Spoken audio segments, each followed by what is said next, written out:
अस्सलाम वालेकुम dear students, I hope you all are fine. जितने लोग भी मुझे लाइव सुन रहे हैं, रिकॉर्डिंग में देखेंगे और क्लास में अवेलेबल हैं, उम्मीद है आप सब खैरियत से हैं। Chemistry grade 11, as you all know that chapter 7 हमने स्टार्ट किया है और चैप्टर 7 का आज थर्ड लेक्चर है, नॉलेज 7.1। और इस थर्ड लेक्चर के अंदर आज हमारा जो एसएलओ है, जो टारगेट एसएलओ है, वो एक ही है। उसके बाद हमारा ये नॉलेज खत्म हो जाएगा।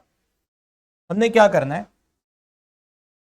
ये एसएलओ हमारा क्लियर हो चुका है, ये एसएलओ हम पढ़ चुके हैं, इस एसएलओ पे हम डिटेल से डिस्कशन कर चुके हैं। एक ही एसएलओ है आज, उसमें हमने रेट इक्वेशन क्या होती है उस पर बात करनी है, including order of reaction and rate constant. Order of reaction क्या होता है और रेट कांस्टेंट क्या होता है, इन दोनों को। वैसे by the way rate constant का तो हमें ऑलरेडी पता है। इस एसएलओ का बेसिक मकसद क्या है कि आपने रेट इक्वेशन को इस्तेमाल करना है, यूज करना है, और आपने फिर ऑर्डर ऑफ रिएक्शन भी फाइंड करना है और रेट कांस्टेंट भी फाइंड करना है। By the way rate constant को फाइंड करने के प्रीवियस लेक्चर में आपको ऑलरेडी दो मेथड बता चुका हूं, initial rate and half life method. अब रेट कांस्टेंट को फाइंड करने का तीसरा तरीका बताने लगा हूं आज, विच इज रेट इक्वेशन। ठीक है, और साथ ही साथ आज हम देखेंगे ऑर्डर ऑफ रिएक्शन क्या होता है। शुरू करते हैं।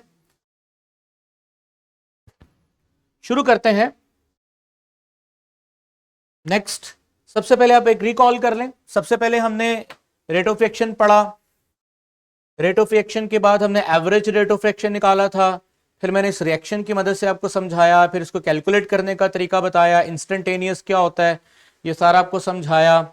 फर्दर आपको फिर मैंने लास्ट लेक्चर में रेट कांस्टेंट क्या होता है उसके बारे में बताया। रेट कांस्टेंट को फाइंड करने के जो मेथड थे उनमें पहला मेथड था इनिशियल रेट, इसके बारे में बताया। फर्दर मैंने हाफ लाइफ मेथड पे बात की थी। तो आज बेसिकली हम लोग जो पढ़ने वाले हैं वो है जी अबाउट ऑर्डर ऑफ रिएक्शन। तो डायरेक्टली मूव करते हैं, introduction to order of reaction. तो फर्स्ट ऑफ ऑल हमें ऑर्डर ऑफ रिएक्शन के बारे में थोड़ा सा समझना है। अगर मैं आसान लफ्जों में बात करूं तो एक घर के अंदर अगर दो अफराद हैं, दो बेटे हैं, उनकी माँ है, उनका बाप है, उनके बच्चे हैं, लेकिन दो बेटों में से एक बेटा फर्ज करो घर में 2 लाख रुपया कमा के देता है और एक बेटा घर पे 1 लाख रुपया कमा के देता है। तो दोनों बेटों ने घर को चलाने में कंट्रीब्यूशन किया, बट एक बेटे की कंट्रीब्यूशन ज्यादा है और दूसरे बेटे की कंट्रीब्यूशन कम है। तो अगर मैं घर को चलाने में देखूं तो दोनों ने रोल तो प्ले किया, बट दोनों की कंट्रीब्यूशन में से इक्वालिटी तो नहीं है। इसी तरह सेम ऐसे जब एक रिएक्टेंट, मसलन ए और बी रिएक्टेंट है और ये कन्वर्ट होता है प्रोडक्ट सी, तो मैं एक्सपेरिमेंटली चेक करता हूं कि रिएक्शन की स्पीड ए की वजह से कितनी बढ़ रही है और बी की वजह से कितनी बढ़ रही है। दरअसल मैं करता क्या हूं, मैं ए की मिकदार को बढ़ाता हूं और रिएक्शन की स्पीड को नोट करता हूं, फिर मैं बी की मिकदार को बढ़ाता हूं और रिएक्शन की स्पीड को नोट करता हूं, और फिर मैं फैसला करता हूं कि रिएक्शन की स्पीड को बढ़ाने में ए का ज्यादा कंट्रीब्यूशन है या बी का ज्यादा कंट्रीब्यूशन है। इस तरह से हम रिएक्शन का क्या फाइंड कर सकते हैं, ऑर्डर फाइंड कर सकते हैं। मिसाल के तौर पे मैं आपको एक एग्जांपल देता हूं यहां पर, ताकि आपको और अच्छे तरीके से समझ आ जाए। मिसाल के तौर पे मैंने देखा कि rate of reaction directly proportional था कंसंट्रेशन ऑफ ए। तो ए की मिकदार को मैं डबल किया, रिएक्शन की रफ्तार भी डबल हो गई। फिर मैंने देखा rate of reaction directly proportional है concentration of B but with power square. इसका मतलब क्या होता है, स्क्वायर का मतलब क्या होता है कि मैंने बी की मिकदार को डबल किया तो रफ्तार डबल नहीं हुई बल्कि रफ्तार 4 गुना हो गई। बी की मिकदार को मैंने ट्रिपल किया तो रफ्तार ट्रिपल नहीं हुई बल्कि रफ्तार 9 गुना हो गई। तो अगर रेट और कंसंट्रेशन में स्क्वायर के साथ रिलेशन है तो फिर मैं उसको ऐसे मेंशन करूंगा। अब इसका मतलब इस रिएक्शन की रफ्तार में ज्यादा कंट्रीब्यूशन किसकी है? अगर मैं आपसे पूछूं तो आप राइट आंसर करोगे कि ज्यादा कंट्रीब्यूशन बी की है।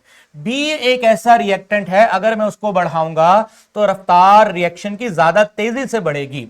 अब ऑर्डर क्या निकला? ऑर्डर निकालने के लिए क्या करना होता है? आपने इन दोनों को कंबाइन करना होता है। मसलन rate of reaction directly proportional है ए का एक्सपोनेंट 1 होगा और बी का 2 होगा। अब ये जो भी पावर्स हैं, आपने इन पावर्स को क्या करना है? ऐड करना है। मसलन 2 और 1 कितना आएगा? ऐड करके 3 आएगा, 3। तो ये जो रिएक्शन है बेटा, ये थर्ड ऑर्डर रिएक्शन है, यानी कि it's belong to third order reaction. इस तरह से हम रिएक्शन का ऑर्डर निकालते हैं। मान लीजिए अगर रिएक्शन की रफ्तार में और बी की कंसंट्रेशन में स्क्वायर ना होता, सिंपल बी और रिएक्शन की रफ्तार में डायरेक्टली प्रोपोर्शनल रिलेशन होता है, यानी बी को डबल करो रिएक्शन की रफ्तार डबल, बी को ट्रिपल करो रिएक्शन की रफ्तार ट्रिपल, तो फिर मुझे यहां स्क्वायर नहीं लगाना था। अगर मुझे यहां पर फिर स्क्वायर नहीं लगाना था तो सिंपल मुझे क्या करना था? सिंपल फिर जब स्क्वायर नहीं आएगा तो जहां कुछ नहीं होता वहां पावर क्या होती है? 1। सिंपल आपने इन दोनों पावर्स को क्या करना था? ऐड करना था, और फिर 1 और 1 क्या आंसर आना था? 2। उस केस में ये सेकंड ऑर्डर रिएक्शन होता। अब आप इसकी डेफिनेशन को अच्छे तरीके से जरा पढ़ लो जी। The order of reaction is experimental determent.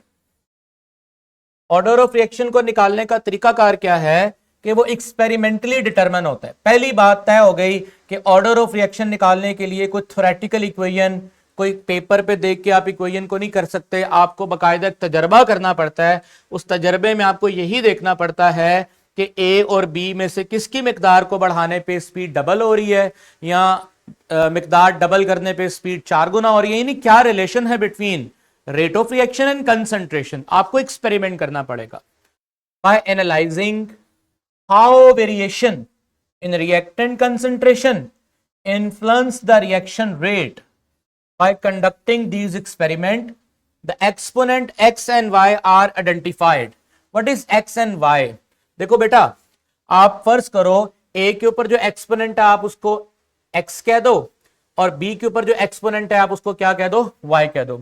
अब ये जो a के ऊपर एक्सपोनेंट है आपने उसको x कहा, जो b के ऊपर एक्सपोनेंट है आपने उसको क्या बोला? y बोला। अब x की वैल्यू क्या निकलती है, y की वैल्यू क्या निकलती है? It will always depend upon experimental data. जैसे कि मैंने आपको एग्जांपल दी, b के ऊपर 2 आया, a के ऊपर 1 आया, क्योंकि b और रेट ऑफ रिएक्शन में स्क्वायर के साथ रिलेशन था, a और रेट ऑफ रिएक्शन में विदाउट स्क्वायर रिलेशन था। तो ये जो x और y की बात कर रहा है, जो दोबारा जरा हाईलाइट कर रहा हूं मैं यहां पर, ये जो x और y की बात कर रहा है, ये इन एक्सपोनेंट्स की ही बात कर रहा है। और इन एक्सपोनेंट्स को निकालने का तरीका क्या है? एक्सपेरिमेंट करना पड़ेगा आपको। अच्छा, ये x एंड y फिर क्या करते हैं? एनेबलिंग, हमें इस काबिल करते हैं the formulation of the rate equation. अच्छा स्टूडेंट्स, ये जो मैंने इक्वेशन लिखी है, ये मैंने इक्वेशन रेट इक्वेशन लिखी है। This is rate equation. और रेट इक्वेशन को निकालने के लिए क्या किया मैंने? शाबाश, आपके साथ एक्सपेरिमेंट डिस्कस किया। तो रेट इक्वेशन हमेशा एक्सपेरिमेंटल डाटा से आती है, थ्योरेटिकल डाटा से नहीं आती, याद रखिएगा इस बात को। नेक्स्ट हमारे पास है which is crucial for understanding the kinetics of reaction, जो कि रेट इक्वेशन इतनी क्रूशियल है क्योंकि इसी की वजह से रिएक्शन की स्पीड का पता चलता है। चले हम एक केस स्टडी को डिस्कस करते हैं ऑर्डर ऑफ रिएक्शन को मजीद अच्छे तरीके से समझने के लिए। मिसाल के तौर पे स्टूडेंट्स, मेरे पास फर्ज करो ये एक रिएक्टेंट है A और एक रिएक्टेंट है B। ये दोनों आपस में क्या करेंगे? रिएक्ट, और क्या बनाएंगे बेटा? प्रोडक्ट बनाएंगे। अब यहां पर स्मॉल a और स्मॉल b क्या रिप्रेजेंट करता है? स्मॉल a और स्मॉल b बेसिकली यहां पर रिप्रेजेंट जो करता है, मैं आपको एक एग्जांपल देता हूं। फॉर एग्जांपल, मेरे पास यहां पर है nitrogen plus hydrogen and I will get ammonia. तो मैं नाइट्रोजन को A बोल देता हूं, हाइड्रोजन को B बोल देता हूं, और अमोनिया मेरे पास क्या है? प्रोडक्ट है। तो first of all equation balance है, तो आंसर इज नॉट। इक्वेशन तो बैलेंस नहीं है। इक्वेशन को बैलेंस करना पड़ेगा। इक्वेशन को बैलेंस करने के लिए यहां 3 लगाना पड़ेगा, यहां 2 लगाना पड़ेगा और यहां पर भी 2 लगाना पड़ेगा, बल्कि यहां पर 2 की जरूरत नहीं है, इक्वेशन बैलेंस हो गई है। अच्छा स्टूडेंट्स, अब जहां कुछ नहीं होता वहां पे क्या लिखा होता है, 1 लिखा होता है। अब याद रखिएगा ये 1 रिप्रेजेंट करता है स्मॉल ए को, n रिप्रेजेंट करता है कैपिटल ए को, 3 रिप्रेजेंट करता है स्मॉल बी को, h रिप्रेजेंट करता है कैपिटल बी को, और आगे अमोनिया किसको रिप्रेजेंट करता है, प्रोडक्ट को। समझ रहे हो मेरी बात को? और आप बेशक यहां पर स्मॉल p भी लिख सकते हैं जो किसको रिप्रेजेंट करेगा, 2 को रिप्रेजेंट करेगा। तो ये तो इक्वेशन को लिखने का एक जनरल तरीका है।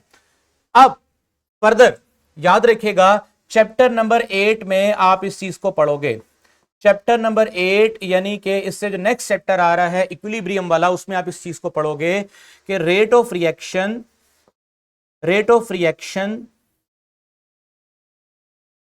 जिसे हम रेट ऑफ फॉरवर्ड रिएक्शन भी कह सकते हैं, डायरेक्टली प्रोपोर्शनल होगा कंसंट्रेशन ऑफ ए की पावर स्मॉल ए, बी की पावर स्मॉल बी। ये स्टूडेंट्स, ये जो मैंने आपके सामने इक्वेशन लिखी है, सवाल है कि क्या ये मैंने किसी तजर्बे के नतीजे में लिखी है, तो आंसर इज नो।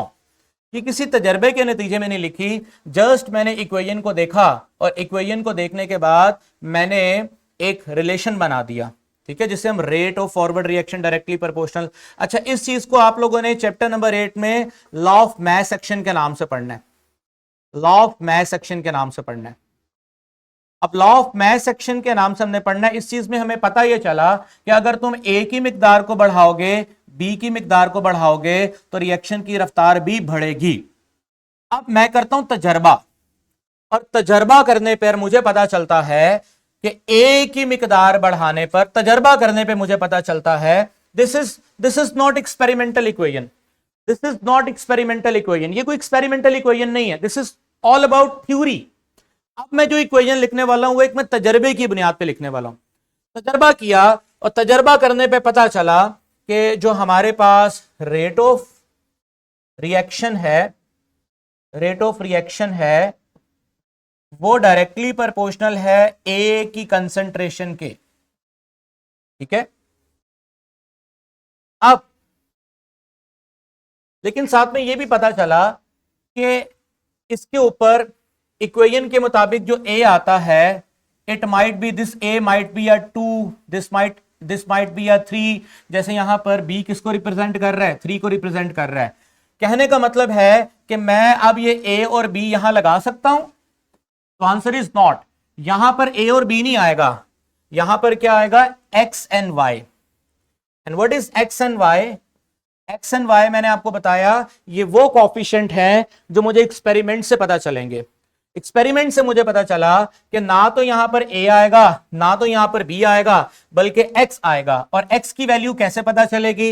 एक्स की वैल्यू मुझे ऐसे पता चलेगी कि मैं देखूंगा ए की मिकदार को मैंने बढ़ाया, रफ्तार भी बढ़ गई, ए की मिकदार को डबल किया, रफ्तार भी डबल हो गई, ए की मिकदार को ट्रिपल किया, रफ्तार भी ट्रिपल हो गई। तो यहां पर बेटा एक्स की वैल्यू किसके बराबर होगी, 1 के बराबर होगी। इसी तरह मैंने रेट ऑफ रिएक्शन लिखा और देखा कि रेट ऑफ रिएक्शन जो है वो डायरेक्टली प्रोपोर्शनल है बी के। अब यहां पर ये 1x है, तो बी के ऊपर बेटा जो पावर आएगी वो क्या होगी, y। y को भी कैसे डिटरमिन करूंगा, वैसे ही करूंगा कि मैंने b की मिकदार को बढ़ाया, रिएक्शन की रफ्तार में इजाफा हो गया। जब मैंने b की मिकदार को बढ़ाया, रिएक्शन की रफ्तार में इजाफा हो गया, तो बेटा इसका मतलब दोनों में डायरेक्टली प्रोपोर्शनल रिलेशन है, तो यहां पर भी बेटा क्या आएगा, 1 आएगा। अब देखो जरा, शाबाश, सॉरी 1 नहीं आएगा, ये एक छोटी सी मिस्टेक हो गई। यहां पर आएगा, इस तरह हुआ कि मैंने बी की मिकदार को बढ़ाया, बट रिएक्शन की रफ्तार में कोई फर्क नहीं पड़ा। बी की मिकदार को बढ़ाया, रिएक्शन की रफ्तार में कोई फर्क नहीं पड़ा, तो इसका मतलब यहां पर y की जगह पर क्या आएगा, 0। ये शो करता है कि बी की कोई कंट्रीब्यूशन ही नहीं है रेट ऑफ रिएक्शन के अंदर, बी की कोई कंट्रीब्यूशन ही नहीं है रेट ऑफ रिएक्शन के अंदर। अब यहां से मुझे पता चला कि मैं अगर रेट ऑफ रिएक्शन की दोनों इक्वेशंस को कंबाइन करूंगा, जैसे कि मैंने कंबाइन किया, रेट इज इक्वल्स टू के, आपको पता है प्रोपोर्शनल का साइन खत्म करेंगे, क्या लगाएंगे, इक्वलिटी, और क्या लगाएंगे, constant. This constant is called rate constant, जो कि आपको लास्ट लेक्चर में पढ़ा के आया हूं। आगे क्या है बेटा, ए एक्स बी वाई। तजर्बा करके पता चला कि ए के ऊपर क्या आता है, 1 आता है, और बी के ऊपर क्या आता है, 0 आता है, क्योंकि बी की वजह से रफ्तार में कोई फर्क नहीं पड़ता। सो फाइनली बी खत्म हो गया, पीछे क्या बचा, ए के ऊपर बेटा क्या लिखा हुआ है, 1। यहां से पता चला ये कौन से ऑर्डर का रिएक्शन है, शाबाश, कौन से ऑर्डर का रिएक्शन है बेटा, फर्स्ट ऑर्डर का रिएक्शन है, फर्स्ट ऑर्डर का रिएक्शन है। इसी तरह अगर काश ऐसा होता कि बी की मिकदार बढ़ाने पर भी रफ्तार बढ़ती और ए की मिकदार बढ़ाने पर भी रफ्तार बढ़ती, उस केस में दोनों के ऊपर बेटा पावर क्या आएगी, दोनों के ऊपर पावर आएगी 1। जब दोनों के ऊपर पावर 1 आएगी, अब मैं 1 और 1 को बेटा क्या करूंगा, ऐड करूंगा, यानी x is equals to 1, y is equals to 1। तो टोटल ये कौन सा रिएक्शन बन गया, सेकंड ऑर्डर। अब यहां पर एक एंटीटेस्ट की बात बताने वाला हूं, बड़ी इंपॉर्टेंट बात है, ध्यान से सुनना आपने। जरा स्क्रीन में लेके आए मुझे स्टूडेंट्स, जरा देखिएगा जरा गौर से। मैं कहूंगा A is first order with reference to B, B is first order with reference to A. अब इसको जरा जूम इन कर दें। A is first order with reference to B, B is first order with reference to A. दोनों एक दूसरे के reference में फर्स्ट ऑर्डर हैं, तो टोटल रिएक्शन कितने ऑर्डर का हो गया, सेकंड ऑर्डर का हो गया। अच्छा, इसको कैसे पढ़ते हैं, A is the first order, इसको A is the first order with reference to B and B is the zero order with reference to A. तो टोटल ये ए और बी दोनों का ऑर्डर कंबाइन कितना हो गया, क्योंकि रिएक्शन में ए भी है बी भी है, तो टोटल इनका हो गया 1 + 0, आंसर इज 1। अब नेक्स्ट स्टूडेंट्स, मैं आपसे अब कुछ क्वेश्चन करूंगा। ये आपके सामने एक एक्सपेरिमेंट है, एक्सपेरिमेंट बड़ा अहम है। एक्सपेरिमेंट क्या है, एक्सपेरिमेंट में मैंने क्या किया, बेसिकली मैंने एक रिएक्शन करवाया। उस रिएक्शन को आपने पहले भी पढ़ा हुआ है, मैं आपको वो जरा रिएक्शन पहले मैं शेयर कर देता हूं, इसकी इक्वेशन ये देखिए।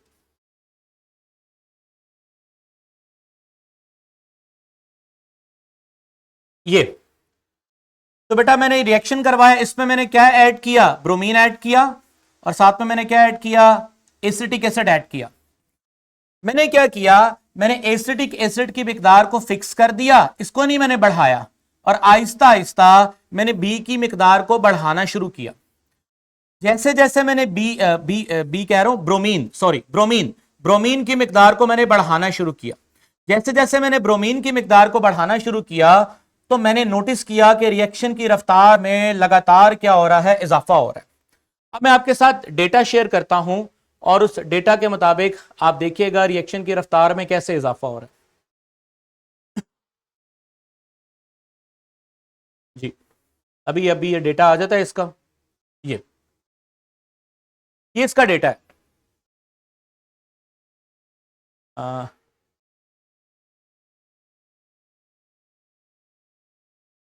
सॉरी, मैं ज़रा इसका डेटा निकालना चाह रहा हूँ, वो पीछे वाले सफ़े पे लगा हुआ है। हाँ, ये इसका डेटा है। देखिए जी, ब्रोमीन की मिकदार को बढ़ाता जा रहा हूँ, ब्रोमीन की मिकदार को मैं बढ़ाता जा रहा हूँ। जैसे जैसे मैं ब्रोमीन की मिकदार को बढ़ाता जा रहा हूँ, आप इस तरह देखें, बल्कि ये डेटा नहीं है, सॉरी,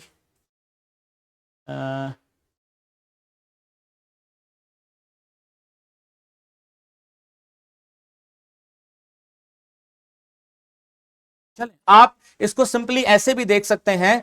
यहां पर देखें, जहां ब्रोमीन की मिकदार कम है वहां रिएक्शन की स्पीड स्लो है, जहां ब्रोमीन की मिकदार ज्यादा है वहां रिएक्शन की स्पीड ज्यादा है, यहां ब्रोमीन की मिकदार और ज्यादा है, रिएक्शन की स्पीड और ज्यादा है, यहां सबसे ज्यादा है तो स्पीड भी सबसे ज्यादा है।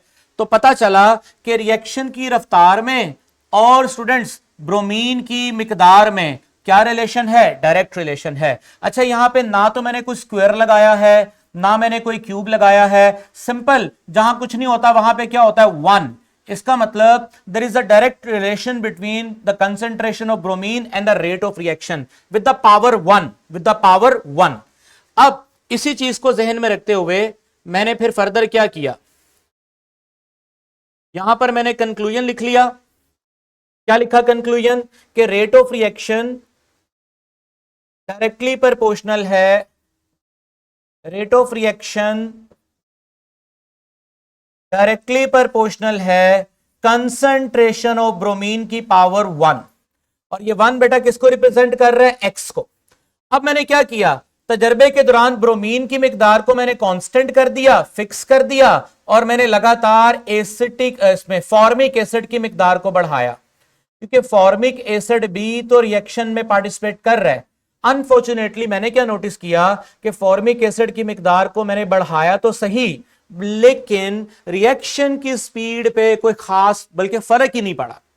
मैंने डबल करके देखा, ट्रिपल करके देखा, इसलिए फॉर्मिक एसिड में Y की जगह पर बेटा क्या आ जाएगा? 0 आ जाएगा। इसका मतलब ब्रोमीन तो पार्टिसिपेट कर रहा है रिएक्शन की स्पीड को बढ़ाने में, बट फॉर्मिक एसिड की बिल्कुल भी रिएक्शन को बढ़ाने में, रिएक्शन की स्पीड बढ़ाने में पार्टिसिपेशन नहीं है, तो उसका ऑर्डर क्या आएगा? 0। तो मैं कैसे बोलूंगा इस रिएक्शन को कि bromine first order kinetics show करता है with reference of formic acid, और फॉर्मिक एसिड का जो ऑर्डर है वो 0 है with reference of bromine. Total इस रिएक्शन का ऑर्डर क्या है? शाबाश, फर्स्ट ऑर्डर रिएक्शन। ठीक है स्टूडेंट्स, चलें आप इसी चीज को मैच्योर करने के लिए मैं आपके साथ एक एक्सपेरिमेंटल डेटा शेयर करने लगा हूं। एक्सपेरिमेंटल डेटा किसका? इस रिएक्शन का, जिसमें फ्लोरीन का ClO2 के साथ रिएक्शन होगा और FClO2 बनेगा। अब अगेन रेट ऑफ रिएक्शन बराबर होगा, बेसिकली रेट ऑफ रिएक्शन किसके? डायरेक्टली प्रोपोर्शनल होगा कंसंट्रेशन ऑफ फ्लोरीन के एंड कंसंट्रेशन ऑफ ClO2 के। अब फ्लोरीन के ऊपर बेटा क्या आएगा? शाबाश, X आएगा, और ClO2 के ऊपर क्या आएगा? Y आएगा। X की वैल्यू क्या है, Y की वैल्यू क्या है, इसको डिटरमिन करना है। अब क्या y की वैल्यू, अगर तो मैं इक्वेशन को देखूं तो इक्वेशन के मुताबिक यहां पर 1 है और यहां पर 2 है। This is A, this is B। ना मैं A लगाना है ना मैंने B लगाना है, क्योंकि A और B ये थ्योरेटिकल है। दिस इज थ्योरेटिकल इक्वेशन, यानी कि मैं अगर यहां पर फ्लोरीन में X की जगह 1 लगा दूं और ClO2 में Y की जगह पे 2 लगा दूं, ये देखकर कि इक्वेशन में यहां 2 लिखा है, तो बेटा ये रेट इक्वेशन नहीं बनेगी। रेट इक्वेशन को बनाने के लिए मुझे इसका क्या देखना पड़ेगा? एक्सपेरिमेंट देखना पड़ेगा। एक्सपेरिमेंट नेक्स्ट पेज पे लिखा हुआ है, ये देखें। इसमें अगर आप गौर करो तो मैंने पहले क्या किया, मैंने एक्सपेरिमेंट 1 उसमें मैंने पहले क्या किया, मैंने फ्लोरीन की मिकदार को 0.01 लिया और फिर मैंने उसको 0.01 लिया, यानी कि पहले एक्सपेरिमेंट में मैंने फ्लोरीन की मिकदार को चेंज नहीं किया। अच्छा, ClO2 की मिकदार को मैंने 0.01 से बढ़ाकर 0.040 कर दिया, यानी मिकदार को मैंने 4x बढ़ा दिया। किसकी मिकदार को? ClO2 की मिकदार को। और इस दौरान मैंने फ्लोरीन की मिकदार को फिक्स रखा। अब जरा गौर करो कि जब मैंने इसको 4 गुना बढ़ाया तो रिएक्शन की रफ्तार भी बेटा कितने गुना बढ़ गई? 4 गुना बढ़ गई। रिएक्शन की रफ्तार भी कितने गुना बढ़ गई? 4 गुना बढ़ गई। आप देख सकते हो 1.2 4.8 पे आ गया है। 1.2 4.8 पे आने का मतलब वैल्यू कितने गुना बढ़ गई? 4 गुना बढ़ गई। यहां से मुझे समझ आया कि मिकदार भी 4 गुना, रिएक्शन की रफ्तार भी 4 गुना बढ़ गई, यानी कि rate of reaction directly proportional है ClO2 के ऊपर with the power 1।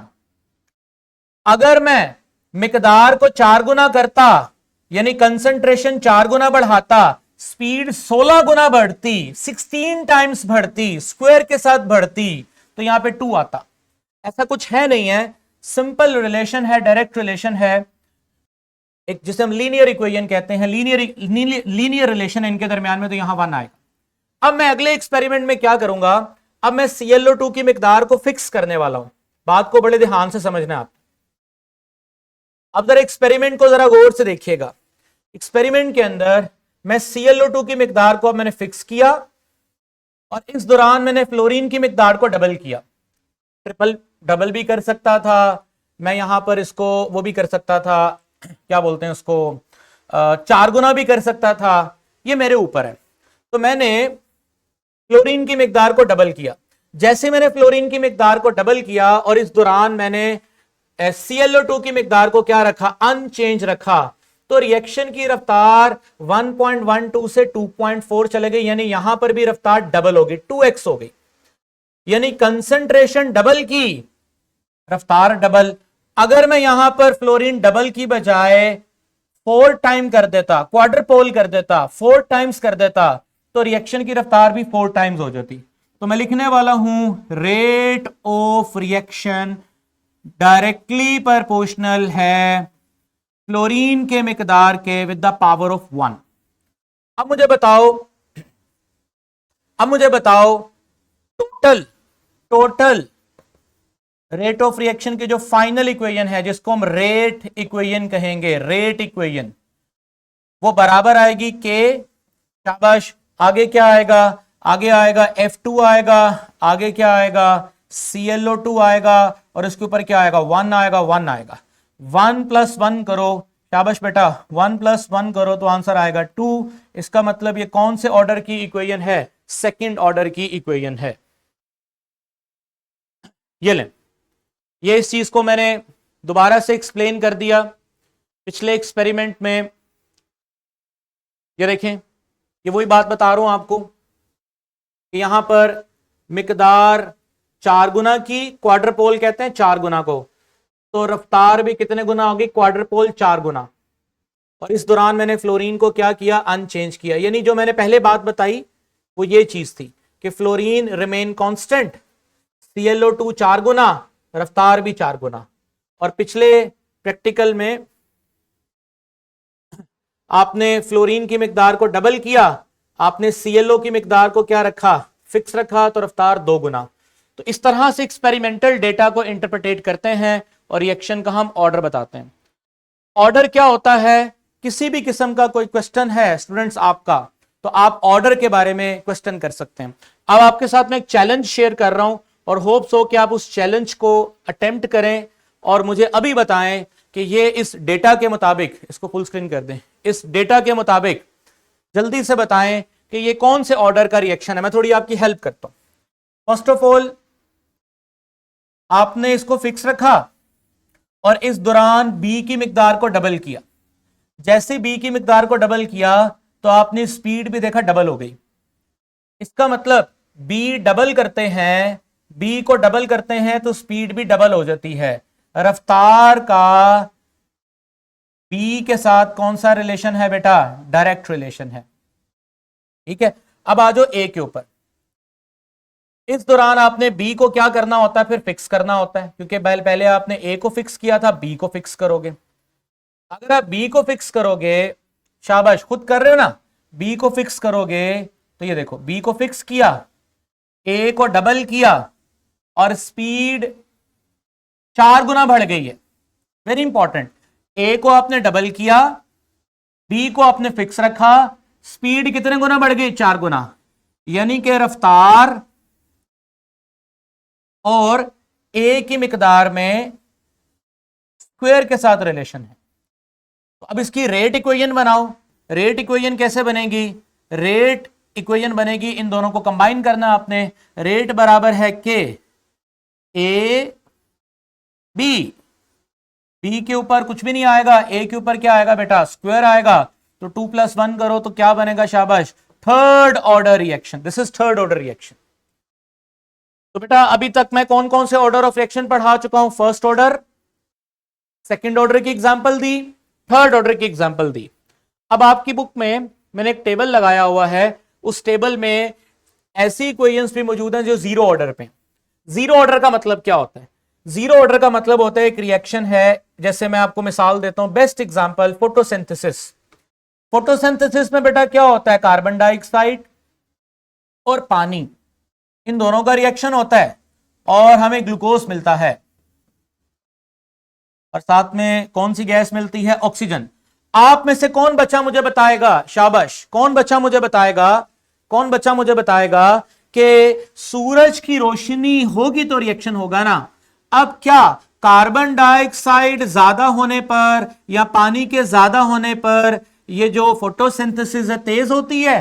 Carbon dioxide तो रात को भी होती है, पानी तो रात को भी होता है, कार्बन डाइऑक्साइड सुबह भी है, पानी सुबह भी है। इसका मतलब फोटोसिंथेसिस की जो रफ्तार है ना तो वो कार्बन डाइऑक्साइड पे डिपेंड कर रही है ना तो वाटर पे डिपेंड कर रही है, हालांकि रिएक्शन दोनों का हो रहा है। इसका मतलब ऐसे रिएक्शन जिसमें स्पीड ऑफ रिएक्शन रिएक्टेंट पे डिपेंड ना करे, किसी एक्सटर्नल एजेंट पे डिपेंड करे, किसी बैरूनी ताकत पे डिपेंड करे, ऐसे ऑर्डर ऑफ रिएक्शन क्या होते हैं बेटा? Zero order. तो ये मैंने टेबल में zero order, first order, second order, third order के तमाम इक्वेशंस को मेंशन कर दिया है। साथ ही साथ उनकी मैंने रेट, इसके सैंपल रेट लॉ जो हैं, जिन्हें rate equation, rate law is also called rate equations, इनकी रेट इक्वेशंस भी लिख दी हैं, जिसमें आप देख सकते हो यहां रेट और के तो लिखा है, आगे ब्रैकेट में कुछ नहीं लिखा, इसका मतलब जीरो। यहां रेट और आगे ब्रैकेट में लिखा है हाइड्रोजन, उसके ऊपर पावर 1 है। यहां इसकी जो सेकंड एग्जांपल है रेट के N2O5, उसके ऊपर भी पावर में क्या लिखा है बेटा? 1 लिखा है। इसके अंदर अगर आप देखो रेट NO के ऊपर क्या लिखा है? 2 लिखा है, ये सेकंड ऑर्डर है। या दूसरी एग्जांपल जो मैंने इसमें कोट की है जिसमें हाइड्रोजन के ऊपर 1 है, आयोडीन के ऊपर 1 है, तो दोनों को ऐड करो तो ये क्या बनेगा? Second order.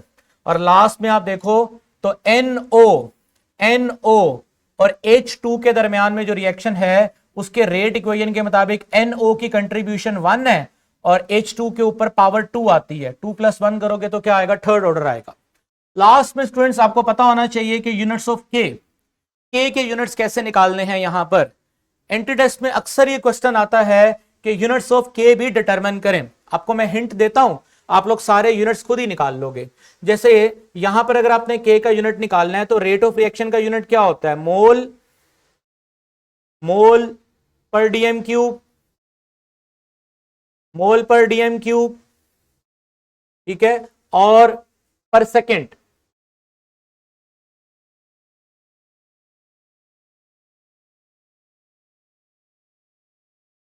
मोल पर डीएम क्यूब पर सेकेंड, ठीक है। रेट का मैंने यूनिट लगा दिया, बराबर है के, और आगे कुछ ब्रैकेट तो है नहीं है, तो एक्चुअली यहां पर के का जो यूनिट होगा वो यही होगा, मोल पर डीएम क्यूब पर सेकेंड। ये बुक में मिस प्रिंटेड होगा शायद, तो आप इसको मेंशन कर लीजिएगा, मोल पर डीएम क्यूब पर सेकेंड। इसी तरह अगर इसका हम यूनिट निकालें के का तो कैसे निकलेगा? सेकेंड ऑर्डर है, सॉरी फर्स्ट ऑर्डर है, तो फर्स्ट ऑर्डर के लिए क्या करना पड़ेगा? थोड़ा सा आपको कैलकुलेट करना है फर्स्ट ऑर्डर के लिए। शाबाश। फर्स्ट ऑर्डर के लिए रेट की जगह पे क्या यूनिट आएगा? मोल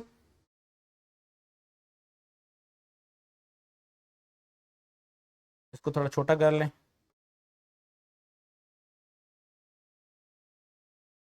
मोल पर डीएम क्यूब पर सेकंड आ गया रेट की जगह पर। और साथ ही साथ स्टूडेंट्स आगे आपने के का यूनिट फाइंड करना है, और आगे ब्रैकेट में जो कंसंट्रेशन है उसके ऊपर पावर 1 है। और आपको पता है इस ब्रैकेट को हम एक्टिव मास कहते हैं, और active mass is the unit of is the presentation of concentration mole per dm cube.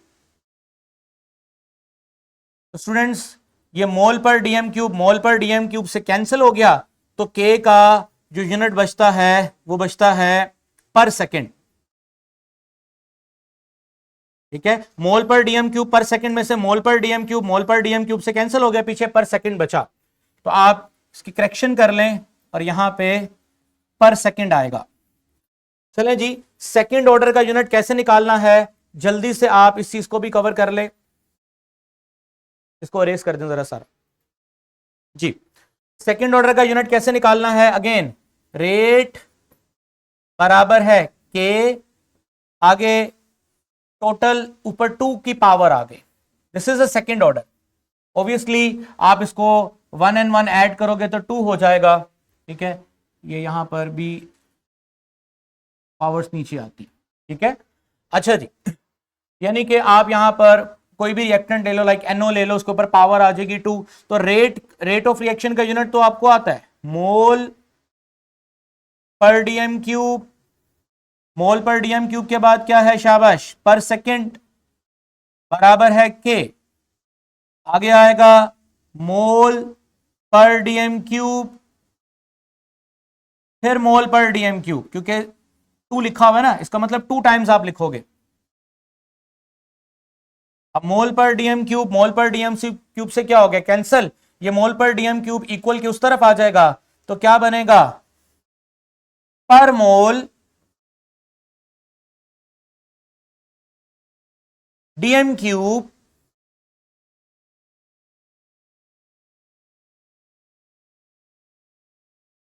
पर मोल डीएम क्यूब पर second, this is the unit of के, ठीक है, ओके। पर मोल, इसको आप करेक्ट कर लें, पर मोल डीएम क्यूब पर सेकेंड, पर मोल डीएम क्यूब पर सेकेंड, ओके स्टूडेंट्स। अब इसी तरह से आपने थर्ड ऑर्डर का यूनिट निकालना है के के लिए, तो इसी तरह रेट बराबर है के, और आगे हम लोग लिखेंगे ब्रैकेट में जो भी आएगा, लाइक हम हाइपोथेटिकल ए मान लेते हैं, उसके ऊपर 3 आएगा, थर्ड ऑर्डर इसी को कहते हैं। रेट का यूनिट आप जानते हैं, रेट ऑफ रिएक्शन का मोल पर डीएम क्यूब पर सेकेंड बराबर है के, आगे आएगा मोल पर डीएम क्यूब, मोल पर डीएम क्यूब, मोल पर डीएम क्यूब, ठीक है।